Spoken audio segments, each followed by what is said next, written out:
Check, 1, 2, 3. Check cash, money order. This is when the microphone's right up my face, and this is when the microphone's far away. So how's it sound? Let's find out right now with real more. You know, I remember now, look, this is kind of cool feature. When you have your hand free, look. Oh yeah, I've heard about that before. But yeah. It's a fancy way to record. Okay. Oh, we could match up the audio with the helicopter. Oh yeah. Do you hear the helicopter? Do you? Do you hear what I hear? No, probably not. Oh yeah, that's Yeah. okay.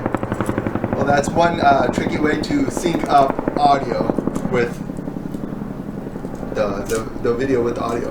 Yeah. I was looking at some old video that I have from 1988. Me and my friend was recording ourselves.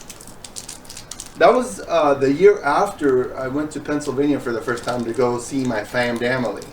So yeah, if you recognize my last name and you're from Pennsylvania, whoa, we're probably related. Imagine that. But I might give them secondary embarrassment. But that doesn't even matter. Yeah. Oh, what do you think? Smells good, huh? Not too fantastic. It doesn't smell bad to me. Yeah, it's okay.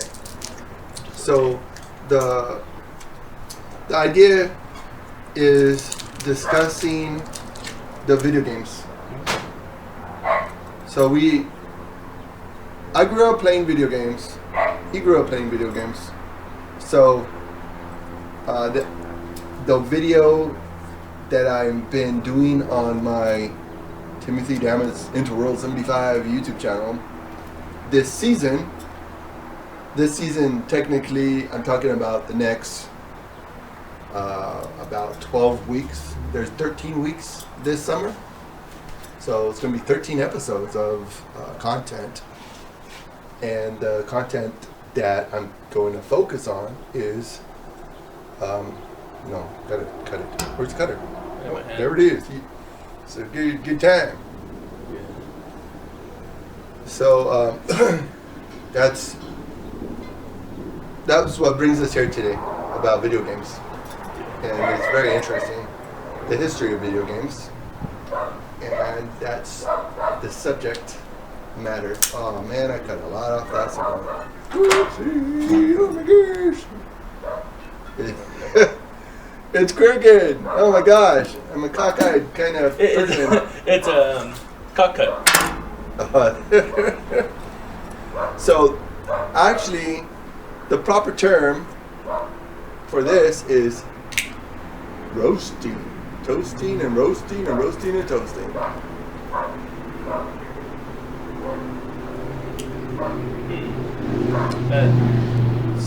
That smell kind of...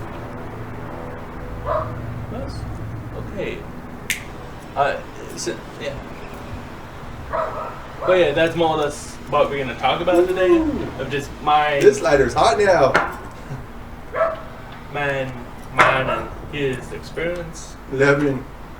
That's a 11 butane right there, huh? Yeah. But yeah, just a little bit. I'm gonna probably do a video later, talking about. We got this at a smoke shop in Napa somewhere, and Napa Cigar Lounge. I know it was a pretty nice cigar lounge. But I'm gonna do a video talking let's talk about what you need to look out for. I got broke up tobacco in my mouth, so that's pretty uncomfortable. What you have to more or less look out for when you buy a reusable lighter. And that was more than $10 that lighter, so it's pretty cool.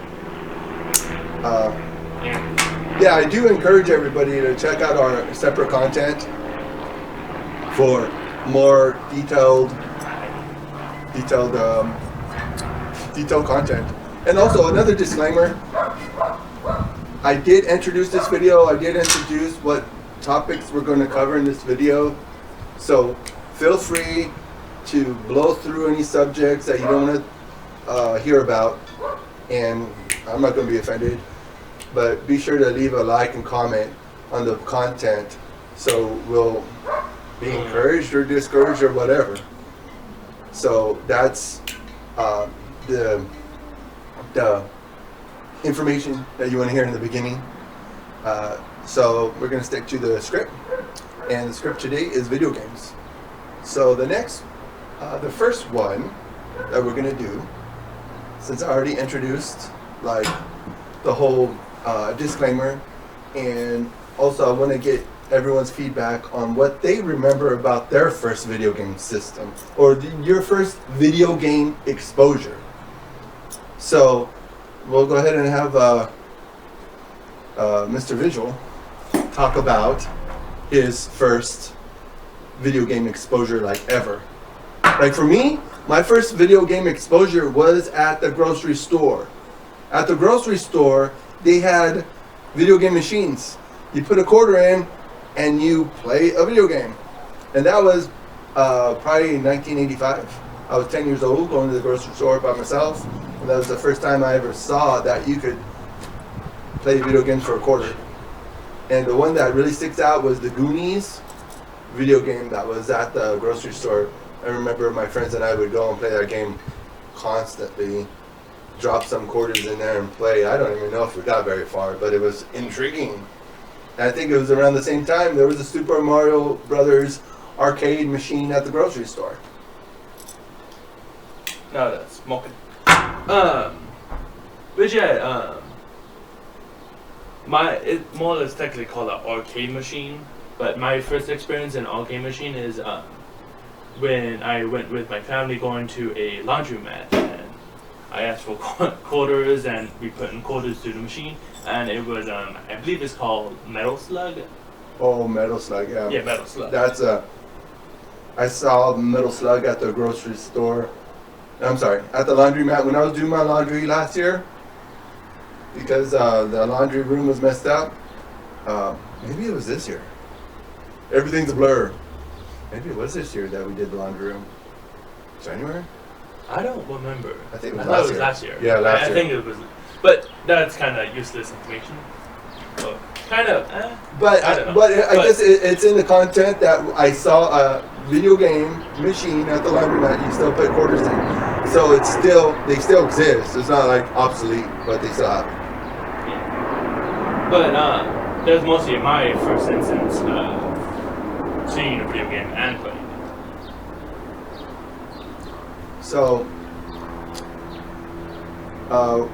the video games that I was first exposed to was what they call very early, I think, first generation video game systems. I mean, I do remember when I was a teenager, I did see a holographic video game, but the fact of the matter is, is that what you want to do right now? That's a good idea. But you triggered it.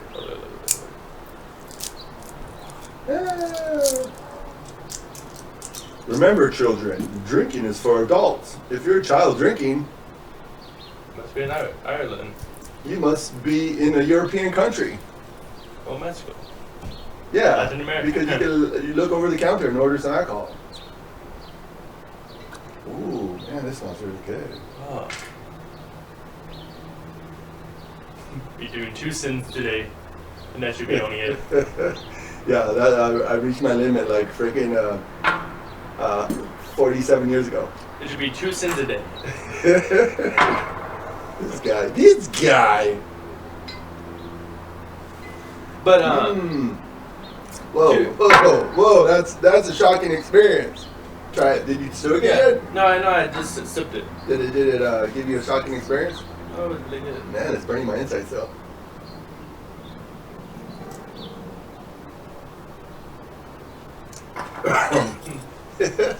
So, to get back on point, this is the part of the video that we're going to try our best to talk about the difference in the video game thing. for me, I had Sega. So there was a rivalry growing up when I was in elementary school in late 80s. There was a rivalry between the Nintendo and Sega. There was really nothing in the middle. Dreamcast? No, Dreamcast came out way after I was into video games. But it was Sega Master System and Nintendo, just regular Nintendo. What did they call it? Nintendo? Just NES on Nintendo Entertainment System. Yeah. That's all they had. NES, yeah. So, Then they changed I got Sega. I got a Sega system. My mom got it for us. And, well, it's mostly for me. My sister hardly played video games. Because during that time, believe it or not, in the late 80s, it was kind of unheard of that women or girls would be into video games. They did play, but it wasn't a popular thing for women. So that's kind of maybe a contrast to his generation, because his generation, the Generation Z, I'm Generation X, so we'll let him elaborate on Generation Z stuff. For Generation Z, at least what I remember of it when I was a little kid, I don't remember a lot. Is I mostly pay attention to like me playing video games, as such as just a lot of young kids played a lot of the Wii. What? Oh. Again, the disclaimer, I'm going to avoid editing any of this video. I might be able to edit different camera views, but if we say anything silly or if there's a big moment of silence, we'll try our best to fill in the gap somehow, so you guys stay tuned, because I understand how this video content works. Well, yeah. Mostly I do. But yeah, since the plane is gone, it was a jet, but that's okay. Whatever. A UFO to me. Oh, an unidentified phenomenon. Flying object. Yeah, when I mostly kind of pay attention to me. I didn't really pay attention to anyone else, and mostly all my friends. I remember when I was a little kid and go to my cousin's party. I remember they were playing Call of Duty, maybe Call of Duty Black Ops, the first one, and I would just kind of got scared because they were zombies. Give people kind of a time frame. What year was that? Maybe 2014-ish, or maybe it might have been 2014 to 2010, around those. That, yeah, I was watching my cousin's cousin. I don't really know whom, but yeah, I was watching them playing Call of Duty Black Ops, and they were playing the zombie, which nowadays I'm actually very addicted as such as playing Call of Duty Black Ops 3, which I'll probably do some kind of video game. There's another airplane coming. The plane, boss. The plane is coming. The plane. This is a good time to take a swig of some this Whistle Pig. It's called Whistle Pig. I thought it says Whiskey Pig. No, it's Whistle. Rye whiskey. Woo. Drinking whiskey and rye, and that'll be the day that I die. Okay, oh, just the sound. I just love the sound. So, but that kind of brings us to the number 3 slot of the video is 8-bit. So during my generation, it was 8-bit to 64-bit. So the 8-bit was like mid 80s, and by the beginning of the 90s it got up to 64. That's when the Nintendo 64 came out, and that's when the pixels were a lot smaller. And I did want to talk about Zelda, even though I wasn't a big Zelda fan. This is how crazy it is. Zelda wasn't really great graphics. It was decent for its time, but it goes to show how people were more interested in more story and more kind of like the challenges of the video game without really the eye candy. So from 8-bit to 64-bit, it was raw compared to what he has experienced with his video game systems. And the thing too is that, yeah, early on, well, I'm gonna stay on subject, but let him elaborate on the graphics. Because, like, imagine this. Now you play a video game and you need a graphics card for it to be a good picture and for it to run properly. During my day, even in the like mid 90s, when I was going to mid 90s when I was going to college, dang man, we're doing video right when the airplanes are landing. Jeez. Every time we hear an airplane, we're gonna take a swig, and it's gonna be empty. Yeah, and then we're gonna walk away kind of lopsided. Cheers.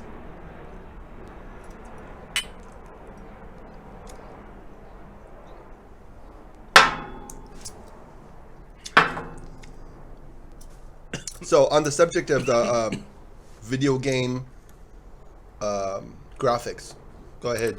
He's going to talk about the games he plays and how I think it's vector based and pixel based. Mostly for my era, it was what I remember is mostly 3D, as such as like low poly, as such as Mario 64. But I think that's actually between mine and his generation. It was more or less kind of like in the middle. For my generation that I actually played was like for example, like Skylanders, which it was low graphics but still had a 3D animation aspect to it.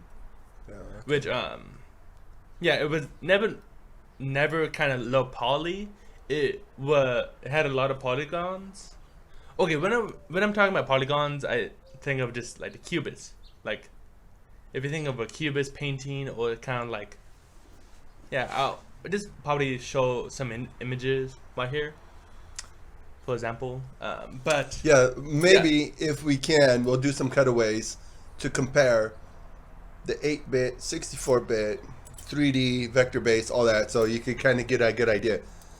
But I know you people out there watching these videos, you could go on the internet and do all kind of search, and you could find probably video games like Paul. That was probably 2-bit. Seriously, it's like a 1-bit video game. It's like 3-bit. 3-bit. I mean, like it one, was just 2, 3. really, there was no depth to it. It was just flat, and you got sticks going around like that. Anyways, this is a good segue to the next part of this content is the first consoles. The first console I ever... Okay, my grandma's friend had a Commodore 64. So that's probably Commodore 64-bit. I'm not sure. It was sometime in the 80s when that happened. But my family owned a console system, sorta. The first kind of computer you plug into your own TV and the RCA jacks, or you even take the screw, you put the wire, and you screw it into the antenna slot, and then you could play video games on it. It was a system called Texas Instruments. That was the first one that I remember owning, the Texas Instruments. It was a computer you put on your TV. We played video games on it. There was one game that it was really raw, probably even 4-bit graphics, and it was little squids that went after a spaceship, and you had to shoot it. I can't remember the name. If you're out there and you know the name, what I'm talking about, this Texas tentacle game, Texas Instruments. Was it kind of it looked like a little triangle and shooting little BBs at like little squids. Yeah, that was it. Which there's probably another version that from an arcade game, which I can't really have in mind, which I'm probably show an image right here. Yeah, an image. Or you could go find your own image if we're not. We're not. Because we really try to put our content out in a very consistent way. Very sensical way, so anyways. So that was my first console that I remember owning, and then shortly after that, for me it felt like forever, but when you think about the time frame, it was a couple years later we were getting a Sega Master System, that I owned, and that's what the whole season's going to be about for Tim's variety show on my other channel. Is about the Sega thing. And for me, I'm gonna probably like post a little snippet of his video, which probably be linked in the description somewhere. Yeah. But the first system that I owned was a Wii, which I loved it a lot. And probably the first game I have on there was maybe I actually played a lot of GameCube games on there, funny enough. Technically the first game system that I had in the house, which is my little brother's, which is a GameCube. That's Nintendo GameCube. Don't get it confused. Wait, is there another GameCube? No, I know, when we're doing video, you gotta. I mean, when you're doing anything, you gotta kind of reset. You kind of paint pictures out a little bit more. Yeah. Because we can't assume. Hopefully, someone from Middle East maybe not Middle East because they probably don't even allow people to watch any videos. But like maybe another airplane. Uh-oh. Yay, Van Nuys Airport. Cheers. Yay. Woo. So, anyways, now we're going to go to the next part of the video. I guess, we put down number 5. Number 5 is, I put Sega. Sega features. Frame rate. Oh, that's right. We were going to just talk about how essentially when you're playing a video game, you're playing per frame. It's not like it's how did you explain it? It's like an interactive frame rate thing. How I kind of explained it is more or less an interactive. I forgot what it's called. Mine went out. Whatever. But anyways, I know it's not whatever out there because if you're watching this video, I hope to give you infotainment, not really anything that's going to be really. I'm giving you enough ideas to go do some searches on your own because I know if you're in your 40s like me or even late 40s like me, you know what I'm talking about. The Nintendo and Sega rivalry, you understand about all this stuff, but essentially our channel is also really about like the entertainment of the video games. I mean, most gaming is like for entertainment. And of course, there's people that will. Okay, check this out. I don't know how true it is, but I heard a story about a guy who played a video game for 48 hours and died. Could you confirm it? If you could confirm the video or confirm the story about someone playing a video game so long that they died after, just maybe from not sleeping. Yeah, probably not eating, sleeping, drinking. Sleeping and probably not eating that well. But back to the original topic. Well, it is kind of significant to the topic. Debatable. But yeah, to continue. Yeah, he's a debater. Like I was saying. What the hell is that? Yeah, at least this is a good way to keep mosquitoes away. Remember, when you're outside, smoke or have a mosquito killer. Yeah. But yeah, video games is very, okay, it's not really for everyone. Sometimes, I don't know how to say it without sounding weird. No, but you just don't want to sound too argumentable. No, you want to sound general. You don't want to sound too specific. Is that what you're trying to say? No, I'm more or less saying, like a better word, kind of like, it's not really for lazy people as such. Since video games, it makes people like think what they're gonna do. As such as, for example, well, a good video. You know what? That's a good your voice question. I know, because I was probably dehydrating my vocal cords. But okay, here's a good idea that came to mind too. Is like when you like using video games. Let me see. Finish your thought, because I had a thought and it went away. Now my thought went away too. Oh man, because I lost my voice. Oh yeah, now I remember. It's just kind of like video games are very interactive, which is not really for lazy people. I'm not. This is very general. You know what? No, I remembered what I was going to say. The types of video games. Oh, yeah. The types of video games. There's first-person shooters. There's RPGs, also known as role-playing games. And I tell you, when I had Sega in the late 80s, there was a role-playing game I used to love to play. It's called Phantasy Star and Miracle Warriors. Those were the top 2 RPG games. And it's basically kind of like you have to build your character's experience. You have to build your character's strength, health, all those things that like you kind of do in real life. And that's what I'm saying. That's what what he triggered for me to say, like, maybe you could leave a comment. Maybe you could contact us and let us know what kind of video game do you prefer to play. Now that I'm older, I prefer to play a game that has no commitment to it, like the Street Fighter games, the Mortal Kombat games. Those are you get some friends together, you play some games. That's it. Like my friend, my good friend, and well, most of my good friends, they were into a game called Tekken. You know Tekken? No. It was a kind of like a virtual fighting game that you have to block.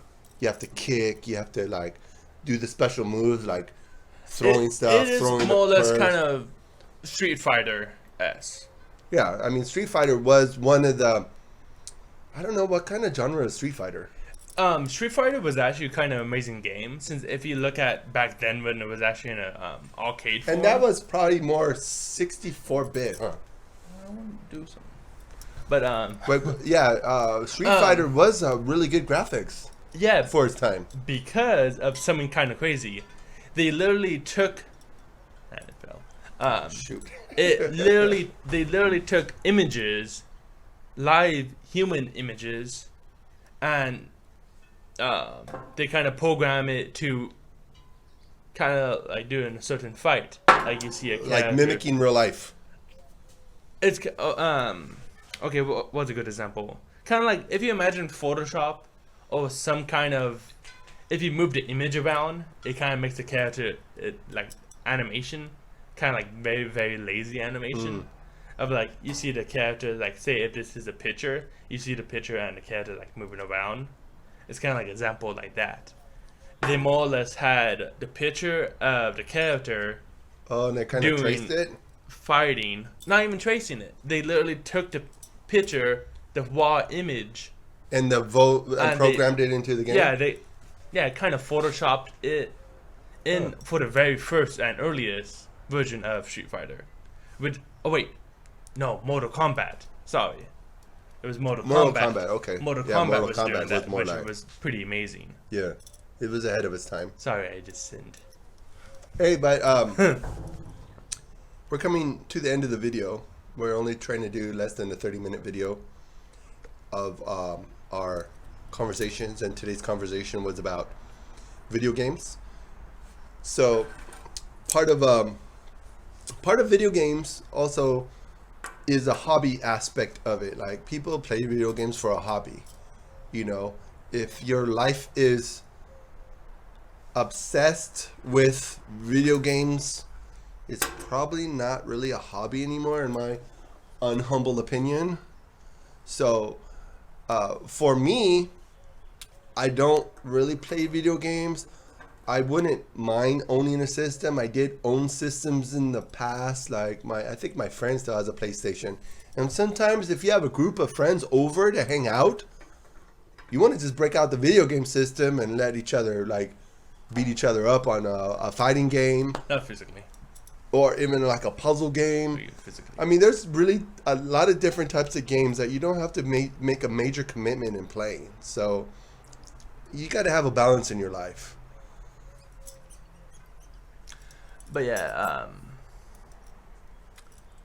yeah. So if Mr. Visual doesn't have anything more to say for the video today, we're going to wrap it up right here. And again, thank you for watching. I hope you kind of enjoyed our little banter, a little bit of a conversation. that we presented to you. If any of what we said triggered a memory about your experience with video games or anything like that, let us know in the comments. Contact us. I'm going to try to put the contact information in the description, and feel free to contact us. And again, smoking and drinking is not for kids. It's actually not for anybody, but at least you got to be over 21. And remember, only do 2 sins a day. And remember, The curb. I hope you know he's being sarcastic. Curbside check right because here. I do 3. Found it by the curb. At the smoke shop, they sell this same box for $20, and I got it for free by the curb. Pretty amazing. But this is not very practical if you don't have the space. So, we got my uncle Ned's candlestick holder, and we're gonna make it into an incense holder. So first of all, you're gonna want some sand. You could use rock. We got rock too, some gravel that you could use too. But since this is a small space, we want to use some sand. So we're going to pour the sand in here like this.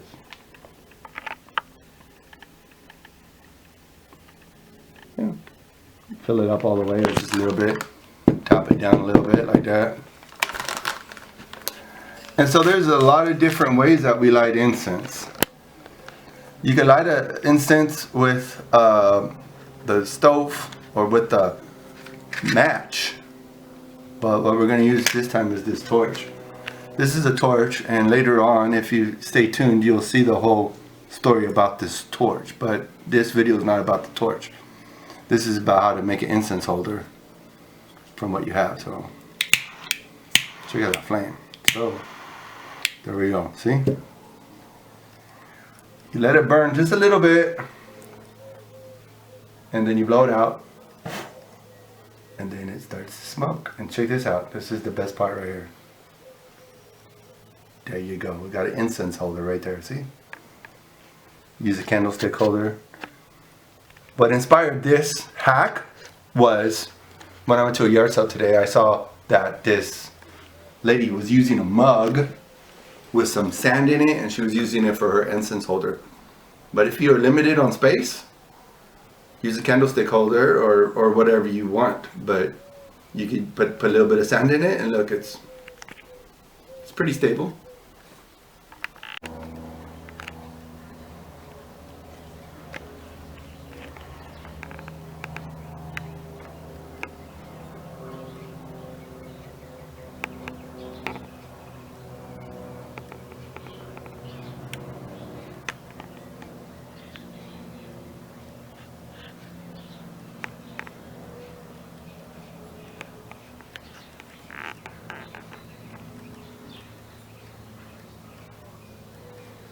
Devin.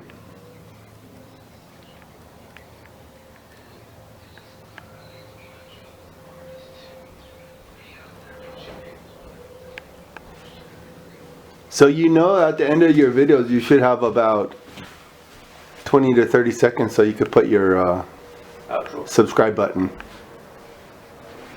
Content works. Well, mostly I do. But yeah, since the plane is gone, I like having that. whatever, a UFO to me. Oh, unidentified phenomenon. Flying object.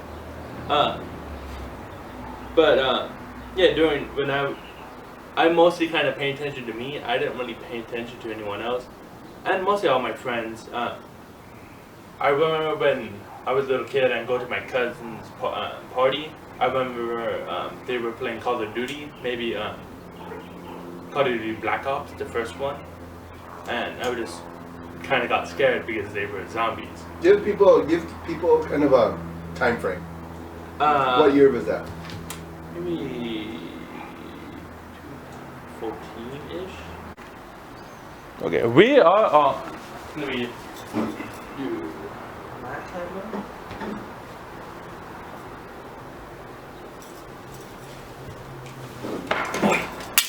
No. Your timer's not on. Okay, now we are. Perspective. This is weird perspective. Why aren't you sharing the... answer. We're gonna do a video right now, but